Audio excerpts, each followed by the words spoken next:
정부가 처음으로 건강보험 운영 5개년 계획을 발표했습니다. 난임과 어린이 환자 지원을 늘리고 가벼운 증세의 환자가 곧장 대형 병원으로 가면 병원비를 더 내도록 하는 내용 등이 담겼습니다. 이준흠 기자입니다.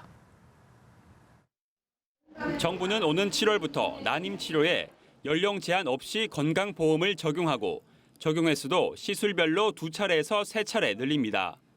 또 어린이 병원 등 영유아 환자 지원은 물론 야간, 응급 환자 전담 인력도 3배에서 5배 더 뽑기로 했습니다. 증세의 경중에 관계없이 대형 병원에 환자가 쏠리는 현상을 막기로 했습니다.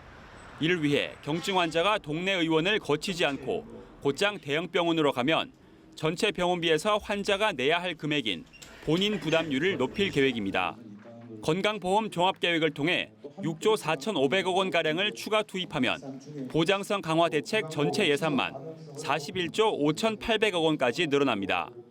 문제는 건강보험 보장 확대로 커지는 비용을 감당할 수 있느냐인 겁니다.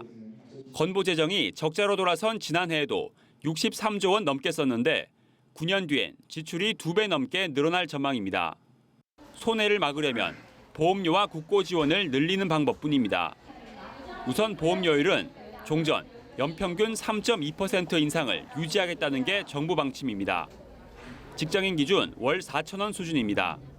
그나마도 2026년엔 보험료율이 법정 최고 한도인 8%에 도달해 더 이상 올릴 수 없습니다.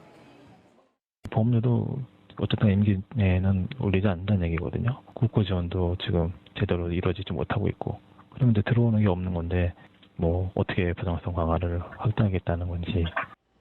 정부는 2천만 원 이하 주택 임대나 이자 소득 등에도 건보료를 부과하고 진료비가 아무리 비싸도 최대 30%만 내면 되는 외래 정액제 적용을 현행 65살에서 70살로 늘리는 방안을 검토하고 있습니다.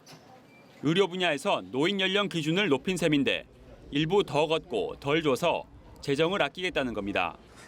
하지만 고령화 현상 심화로 의료비가 눈덩이처럼 커지는 상황에서 건강보험의 재정 고갈 우려를 깨끗이 씻어낼 수 있을지 미지수입니다.